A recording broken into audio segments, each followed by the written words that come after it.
Olá pessoal, tudo bem? Aqui é a professora Juliana de Filosofia. Eu resolvi gravar essas videoaulas para auxiliar vocês a responder as atividades dos roteiros, mas também para que a gente consiga dar continuidade nas nossas discussões, mesmo nesse período de isolamento. Neste momento, assim, não está sendo possível fazer algumas edições no vídeo, então vai ser bem simples, mas é mais para ajudar nessa questão de responder os roteiros de atividade, de fazer as atividades, até porque no segundo ano nós tínhamos que fazer um trabalho bem extenso e que faltou alguma fundamentação para que vocês pudessem fazer esse trabalho, porque a gente não teve tempo de fazer isso presencialmente, né?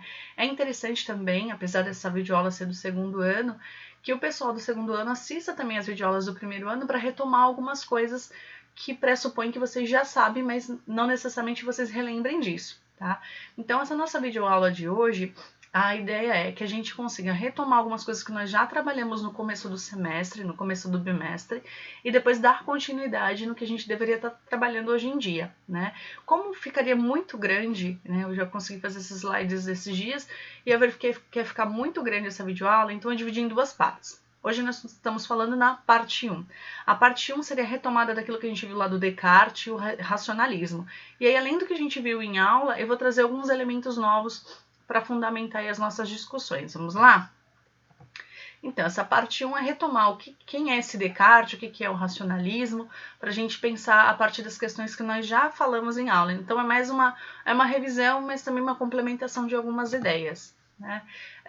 Uma questão que fica muito clara daquilo que a gente discutiu é como é que a gente sabe se as coisas são verdadeiras ou não. E aí eu coloco esse elemento aí, né, verdade e certeza. Se verdade e certeza, será que elas são a mesma coisa? É verdade a mesma coisa que certeza?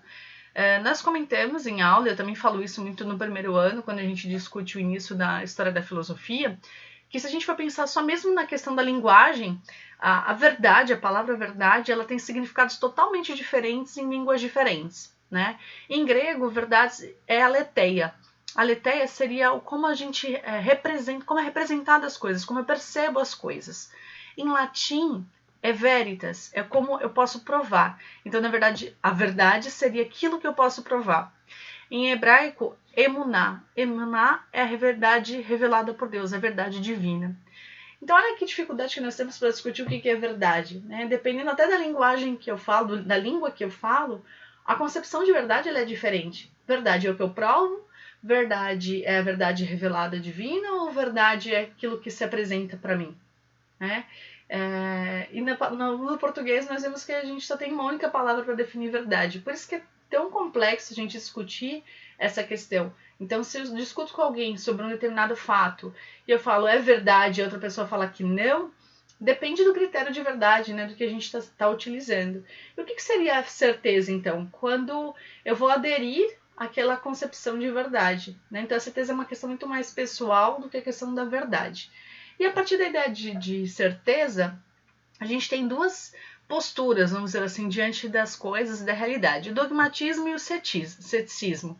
Nós falamos um pouco do que é o cético em sala de aula, né, para falar do Descartes. Então, o cético é aquele que fala que nenhum conhecimento é possível, que não há como conhecer nada, duvida de tudo. Já o dogmatismo, a pessoa dogmatista, né, o dogmata, ela vai falar que algumas verdades não são sequer questionáveis. Né? A gente não pode questionar certas verdades, são imposições absolutas. As duas posturas são complicadas, né? Achar que as coisas não podem ser questionadas e, ao mesmo tempo, também questionar tudo e não ter nenhuma certeza ou nenhuma verdade. E aí, por que a gente fala disso? Porque nas nossas aulas a gente começou com a seguinte questão, né? Prove que você existe. Então, como é que eu provo que eu existo? Né? Tem pessoas que falam assim, tem o meu RG, mas depois que você morre, você não existe mais aqui entre nós e você continua com o RG ali. Eu tô sentindo as coisas, mas às vezes também se eu tiver algum problema psicológico, psiquiátrico, etc., eu posso ver e sentir coisas que não necessariamente existem, né? Que o meu cérebro que está produzindo. Então é difícil comprovar a minha própria existência, né? A gente vai sempre cair num questionamento. E esse questionamento, que foi que eu fiz muito com vocês em sala de aula, faz a gente ficar cético, né? Eu tentei torná-lo cético para que a gente entrasse um pouco na ideia do Descartes, né? Como é que eu posso ter certeza das coisas? Como é que eu posso ter confiança de que aquilo que eu estou vendo, aquilo que eu acho é real ou não. E o Descartes faz muito esse processo, né? E aí a segunda questão que eu coloquei, que acho que é um pouquinho mais perturbadora até do que provar que existe, é provar que isso não é um sonho. Muitas vezes a gente está dormindo e a gente não tem, na verdade, essa ideia racional de que a gente está sonhando que não é real. Né? Quando a gente está, sei lá, dorme e sonha que alguém morreu e acorda chorando. Ou a gente dá um tranco na cama como se tivesse levado um tombo, alguma coisa do tipo. Então esse limite entre sonho e realidade é muito complicado. Nós temos essas certezas. Né? E aí eu indico para vocês, a gente já discutiu sobre isso, o filme Matrix, que fala sobre a questão da realidade, é um pouco antigo, mas a trilogia é muito interessante sobre isso. Vale lembrar que a base filosófica do Matrix, né, independente das lutas que servem lá para ter audiência, etc., é essa questão do real. O que é o real? Até que ponto não são manipuladas as ideias para que a gente ache que aquilo é real? E o mais interessante é o show de Truman. Né? Algumas pessoas tiveram acesso a ver, eu não consegui passar o filme em aula, mas seria muito interessante assistir. O show de Truman, na verdade, ele vive num reality show em que todos são contratados, só ele que não sabe. Ele vive há mais de 30 anos nesse reality show. Para ele, tudo aquilo é real. E, na verdade, não seria real porque as pessoas que estão ali são contratadas. Então, como que é essa questão da realidade? Então, fica a dica, né? Seria interessante assistir esses filmes para que a gente perceba como aquilo que pra gente parece tão real, tão óbvio, pode não ser, né? E, outra dica, né, quando a gente fala dessa questão, vocês lembram da alegoria da caverna do Platão? Ou o mito da caverna? Nós conversamos também sobre isso. Então, as pessoas viam só as sombras e, como viram sempre só as sombras, tinham certeza que aquilo era real. Quando um sai da caverna e vê que existe outra realidade, tenta retornar para a caverna e falar para os demais, ninguém acredita nele. Será que o que a gente viu até hoje não eram sombras? Né? Como é que a gente sabe que é a realidade e não sombras?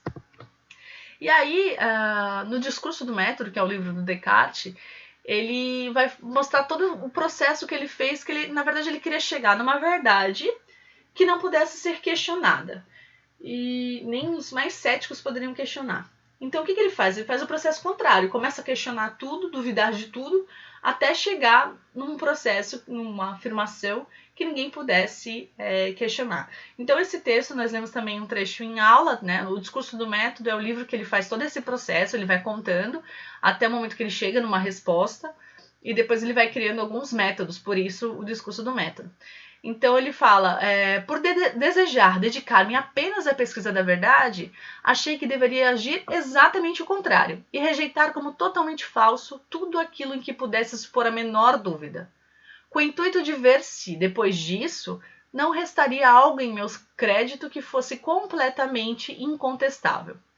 Ao considerar que nossos sentidos às vezes nos enganam, então muitas vezes quando a gente vai dar esse exemplo do prova que você exige, a gente usa os sentidos como prova. Estou vendo, estou tocando, mas até que ponto a gente pode confiar nesses sentidos? Até que ponto aquilo que eu ouço, que eu tenho certeza que é uma coisa, pode ser outra? Ou quantas vezes não acontece com você de olhar uma pessoa de longe e ter certeza que alguém quando chega de perto não é? Então, até que ponto nós podemos confiar nos nossos sentidos, né? Então, ele vai primeiro considerar a questão dos sentidos como não certeza de que a gente existe ou de que aquilo é verdadeiro. Então, ao considerar que nossos sentidos às vezes nos enganam, quis presumir que não existia nada que fosse tal como eles nos fazem imaginar.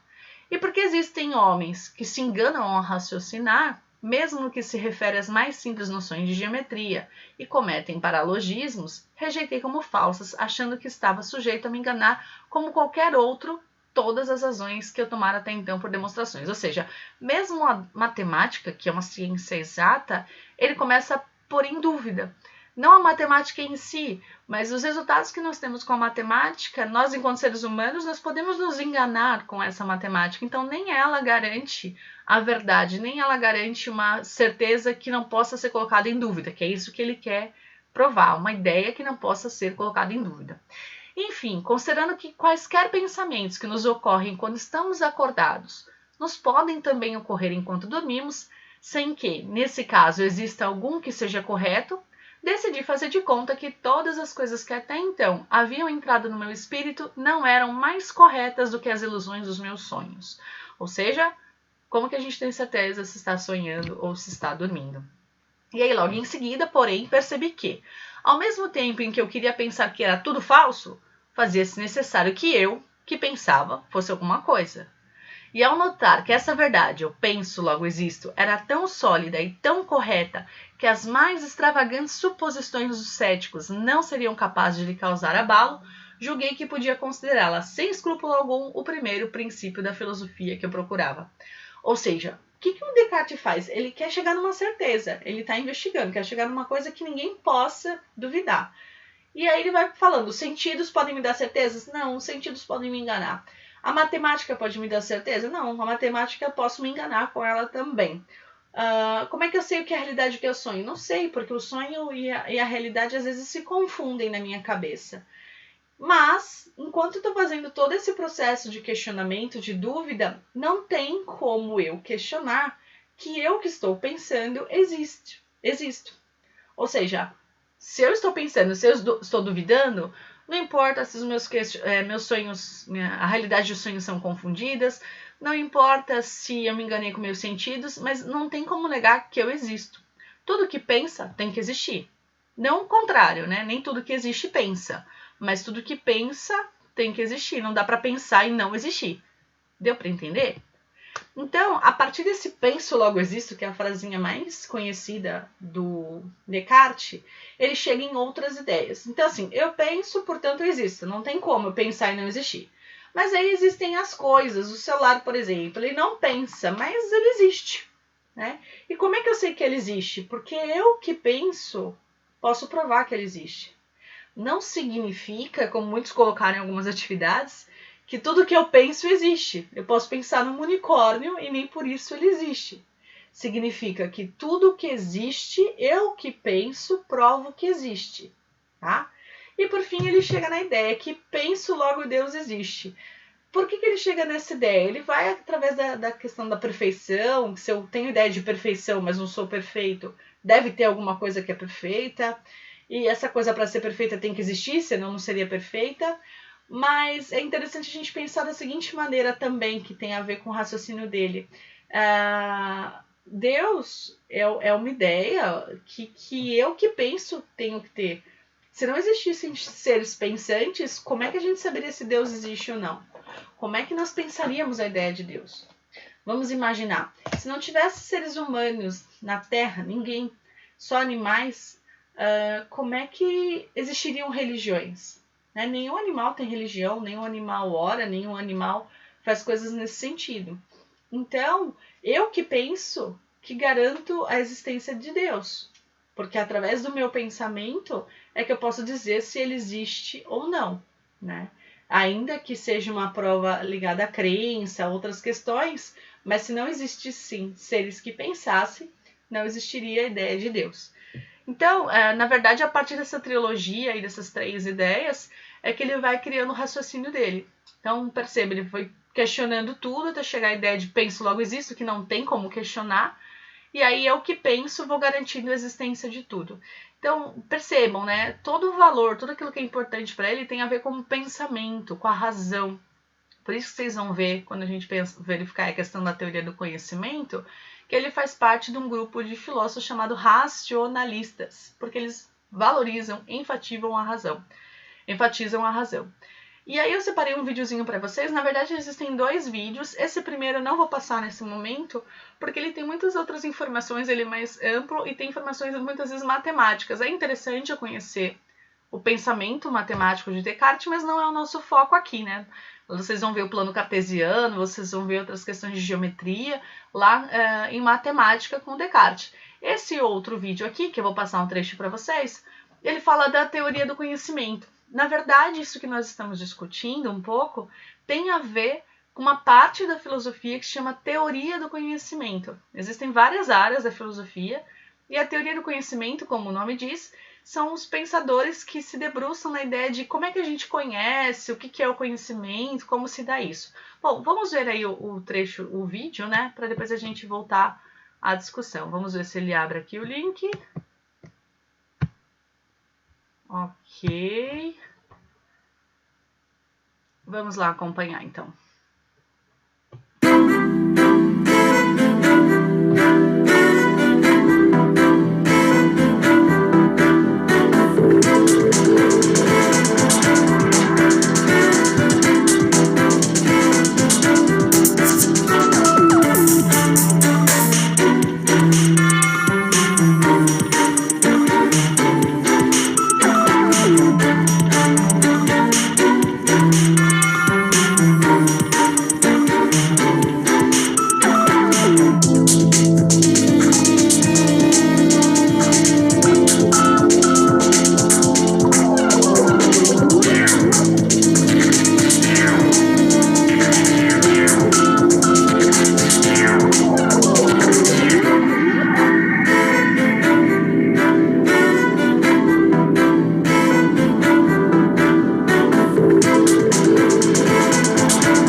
Qualquer coisa, e aí ele está se referindo às várias formas de conhecimento, essas seriam as etapas, né?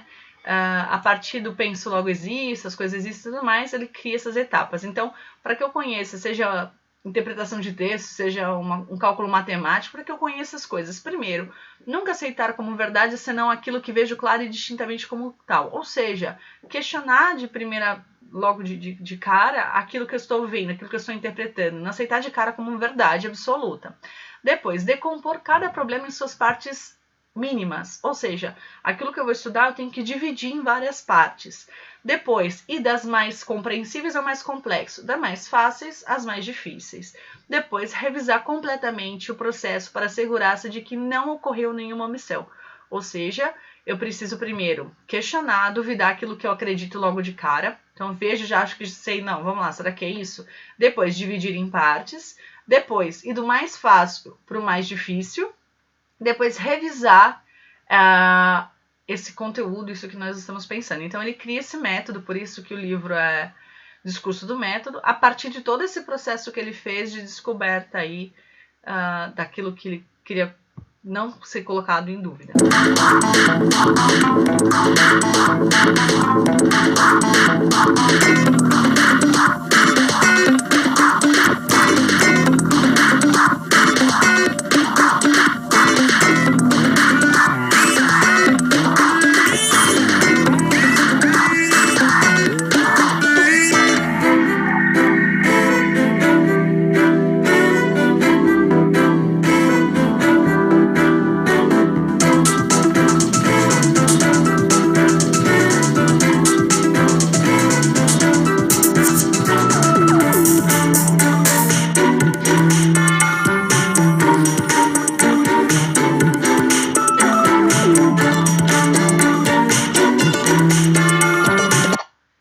Vai falar que então existem 3 tipos de ideias. As ideias inatas. O que é uma ideia inata? É que já nasce com a gente, que a gente não precisa aprender. Então, algumas ideias como verdade, justiça, substância, Deus, são ideias inatas, segundo ele. A gente não aprende isso, a gente já, de alguma forma, já vem conosco essa capacidade de ter essas ideias.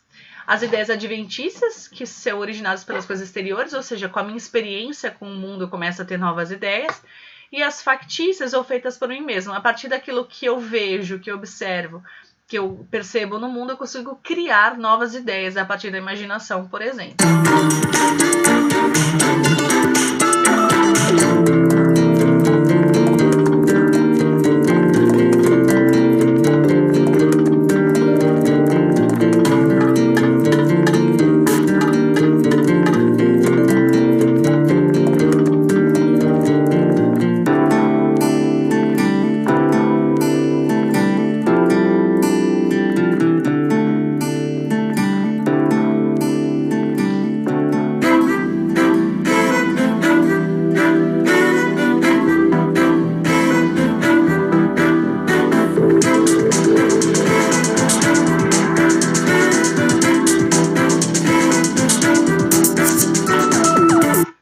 observação, percebam que a questão da alma para o Descartes não é uma questão religiosa necessariamente. A alma tem a ver com o pensamento, com o cérebro, enquanto o corpo, né, o resto da parte física.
Ok, terminando aí o vídeo, né?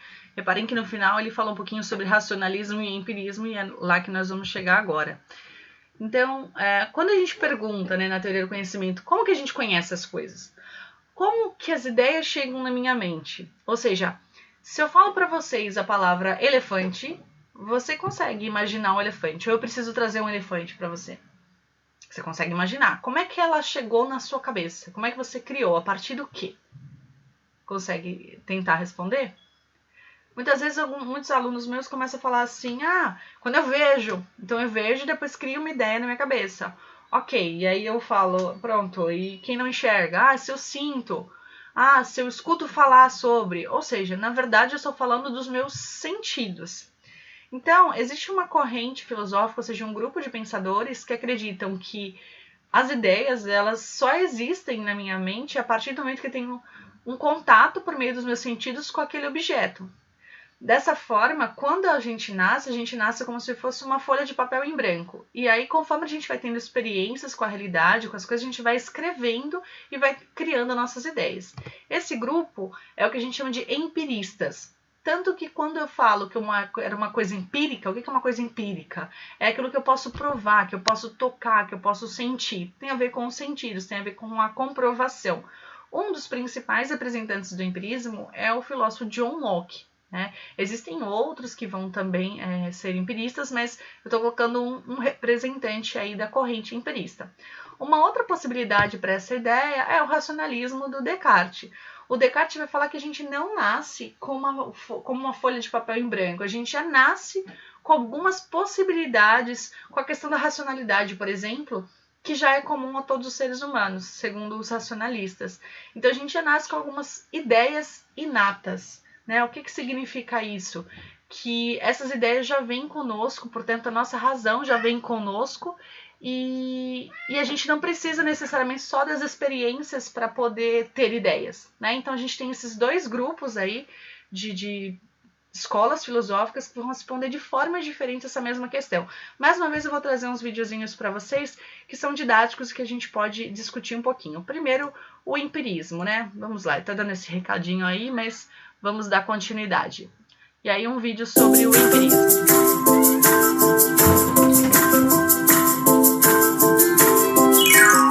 O empirismo é a filosofia que destaca a importância da experiência na busca pelo conhecimento. Ou seja, para o empirismo, o conhecimento resulta da experiência. Mas a que tipo de experiência estamos nos referindo? Afinal, existem muitos tipos de experiências.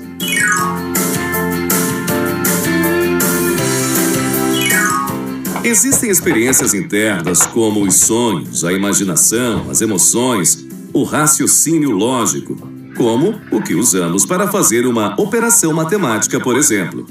Contudo, no âmbito do empirismo, há uma concordância em excluir essas experiências internas do conceito de experiência, aceitando apenas a experiência sensorial, ou seja, a experiência obtida através dos sentidos. O termo empirismo é derivado do grego emperia, que significa basicamente uma forma de saber que é resultado da experiência sensível e dos dados acumulados como base nessa experiência, permitindo o uso prático desse conhecimento. O lema do empirismo, inspirado na filosofia de Aristóteles, é: nada existe no intelecto que não tenha passado antes pelos sentidos. Quer dizer, todo conhecimento é proveniente de uma base empírica, de percepções e impressões captadas pelos sentidos a respeito do mundo. Não existe um conhecimento que prescinda dessa experiência. Então, todo filósofo que considera a experiência sensorial importante na busca pelo conhecimento é um empirista? Não necessariamente. Descartes, que estudamos há pouco tempo, considera que algumas ideias são inatas, ou seja, já nascemos com elas, mas também considera que outras ideias resultam da experiência, são obtidas pelos sentidos. Isso é suficiente para considerarmos que Descartes é um empirista? Não. Reconhecer a importância da experiência sensorial não faz dele um empirista.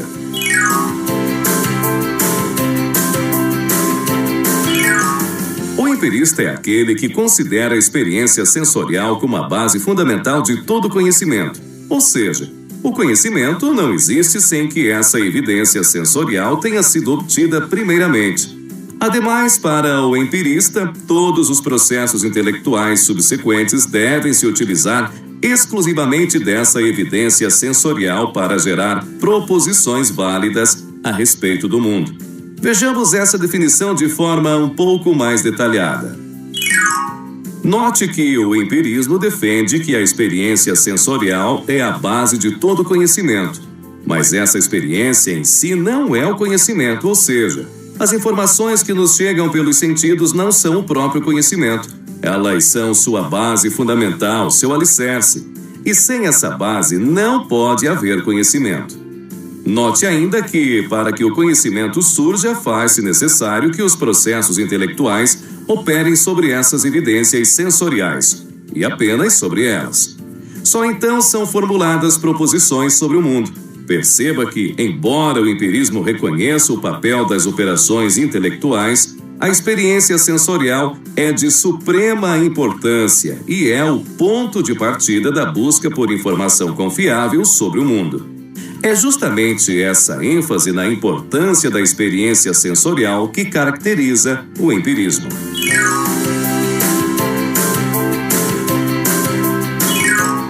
O empirismo desenvolveu-se principalmente na Inglaterra, marcadamente durante os séculos XVII e XVIII, valorizando a experiência humana, a realidade concreta, a atividade do indivíduo e contrapondo-se à metafísica especulativa e aos grandes sistemas teóricos. Vale lembrar, né, o que é metafísica, nós falamos em sala de aula, né? Física é tudo aquilo que eu posso comprovar, seja por meio de cálculos, seja por meio da realização dos fatos, né, do movimento, por exemplo. Metafísica é o que está além da física. Então, muitos filósofos anteriores aí à Idade Moderna, a grande parte das teorias deles eram metafísicas, ou seja, eles não estavam preocupados com a realidade necessariamente de provar aquelas teorias, né?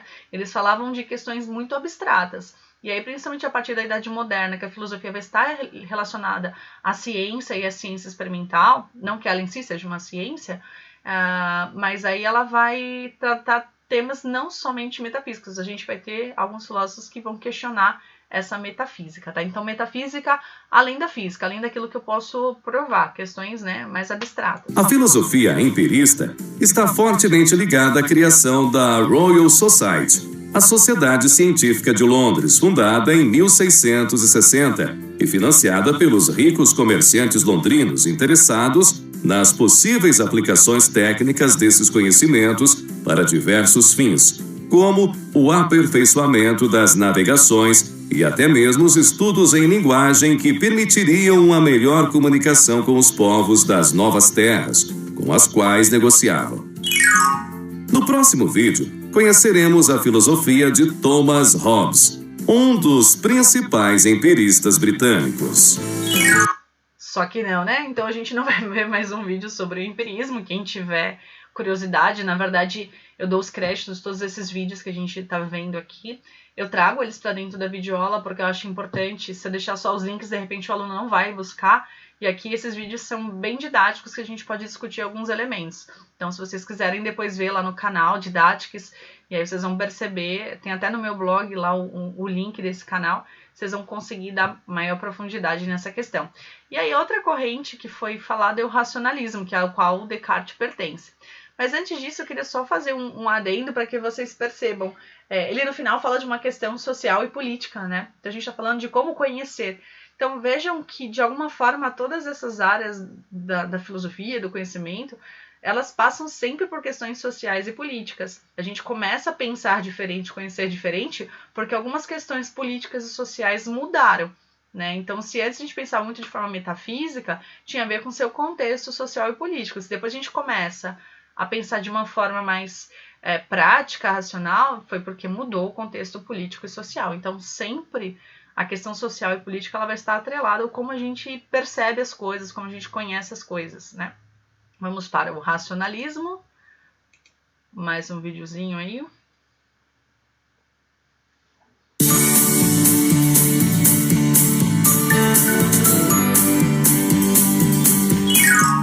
Em vídeos anteriores estudamos o empirismo e vários filósofos que representaram esse pensamento, como Francis Bacon, Thomas Hobbes, David Hume, David Berkeley e John Stuart Mill. Para os empiristas, todo conhecimento é proveniente da experiência sensorial, ou seja, do nosso contato com o mundo. Assim, caberia à mente o papel secundário e até automático de organizar a informação obtida pela experiência. Nesse vídeo, conheceremos de forma resumida o que defende o racionalismo, uma corrente filosófica antagônica ao empirismo. Para os filósofos racionalistas, algumas ideias são inatas, quer dizer, nós já nasceríamos com elas. Além disso, o papel da mente na percepção e na organização da informação obtida pelos sentidos seria muito mais ativo do que aceitam os empiristas. Por fim, os racionalistas sustentam que muitos estados mentais e processos psicológicos são inconscientes. Vale lembrar que a questão do inconsciente nós vamos trabalhar no segundo bimestre, tá? Então a questão do inconsciente e o Freud, inclusive, a gente vai ver logo em breve. A mente, para os racionalistas, não apenas organiza e armazena informações na memória, ela também atribui significados que essas informações não teriam de outra maneira. Para os racionalistas, existem estruturas, operações e habilidades mentais que são inatas, e nós utilizamos esses recursos inatos para analisar as informações que nos chegam pelos sentidos. Além disso, os racionalistas entendem que existem conhecimentos sobre o mundo que não podem resultar apenas da organização automática das nossas experiências. Elas resultam da dedução lógica, análise e argumentação. Ou seja, a informação oferecida pelos sentidos precisa ser digerida por um sistema racional para que certos tipos de conhecimentos possam ser descobertos. Note que os racionalistas se preocupam em entender como funcionam os mecanismos, habilidades ou faculdades mentais que processam os conteúdos que constituem os nossos pensamentos.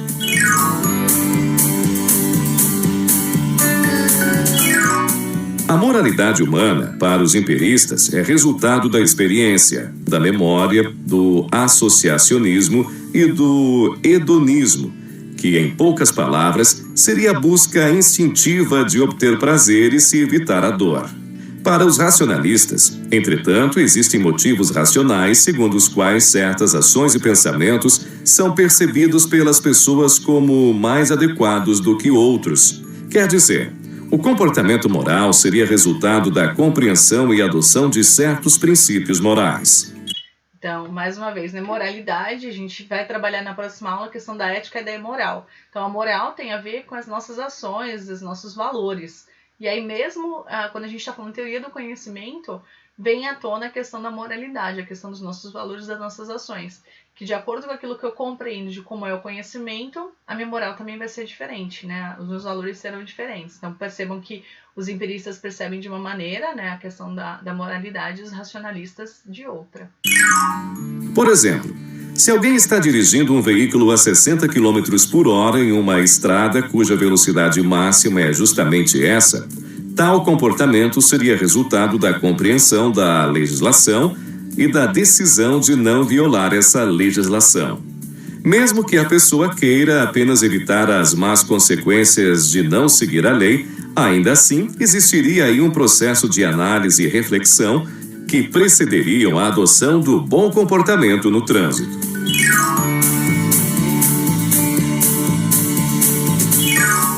Lembra que já estudamos os métodos indutivo e dedutivo? Bom, os empiristas enfatizam a indução e o método experimental. Os racionalistas, por sua vez, enfatizam a dedução e as ciências exatas como a matemática e a geometria. Se vocês ainda não sabem o que é dedução e indução, né? Se ainda não viram isso, vale a pena aí uma pesquisa, porque isso faz parte não só da filosofia da ciência, da teoria do conhecimento, mas também das outras disciplinas, né? Seja de ciências biológicas, de exatas. Então, é interessante a gente perceber aí dentro da ciência o que é indução e dedução. Eu não vou entrar aqui nesse debate, senão a gente não consegue sair, mas vale a pena pesquisar. Já estudamos os racionalistas Descartes e Spinoza em vídeos anteriores. No próximo vídeo, estudaremos o pensamento de Leibniz. Ok. Então, mais uma vez, pessoal, no final nós estamos dividindo a aula em duas partes. No final da última aula, teremos os créditos desses vídeos, ou seja, os links de onde foi retirado, porque eles estão incorporando aqui a videoaula. Né? Então, só para que vocês tenham uma visão textual também, aqui tem um trecho do John Locke, Ensaio sobre o Entendimento Humano, é o livro que ele fala um pouquinho sobre essa questão do conhecimento. E aí, só para vocês terem ideia do que eles estão falando, né? Vou ler um trechinho dele, não vou ler tudo, mas um trecho é importante. Todas as ideias originam-se da sensação ou da reflexão. Suponhamos que a mente seja, como costuma dizer, um papel em branco, limpo de qualquer escrita, sem nenhuma ideia. Como chega então a tê-las? Donde a mente consegue essa prodigiosa quantidade de ideias que a imaginação humana, na sua limitada atividade, cria com uma variedade quase infinita? De onde tirar todo esse material da razão e do conhecimento? Tudo isso respondo com a só palavra, da experiência. Então, os empiristas, as ideias chegam à mente, eu crio ideias a partir da experiência. A experiência se dá por meio dos sentidos. Né? Já os racionalistas, além de trazer as questões das ideias inatas, eles trazem as outras tipos de ideia que nós já falamos, adventícias e factícias, mas não podemos descartar que as ideias, existem ideias inatas para os racionalistas. Então, a resposta de Descartes ideias inatas que nascem conosco são como que a marca do Criador no ser criado à sua imagem e semelhança. Não são inventadas por nós, mas produzidas pelo entendimento sem recurso à experiência. Então, nós não aprendemos a raciocinar, nós já nascemos com essa capacidade de raciocinar. Por exemplo, né, a gente pode aprender fórmulas matemáticas, mas o raciocínio em si não tem como eu ensinar porque ele já nasce conosco. E aí, toda a descrição do que seriam ideias inatas, inclusive revelando a questão de Deus dentro da teoria do Descartes. E aí, para saber mais, eu coloquei os links, e esses vídeos que nós vimos são aqui os links que estão do YouTube, né? Mas tem aqui também no Info Escola, no Mundo Educação, algumas questões bem resumidas, e aqui também o conceito filosófico, tá? E aí, pessoal, a gente termina essa primeira parte da aula, né? Espero não ter sido muito maçante, mas na verdade foi mais uma revisão.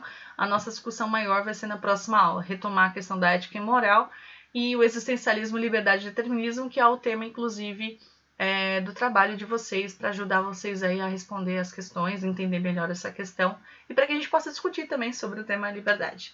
Um grande abraço e até a próxima!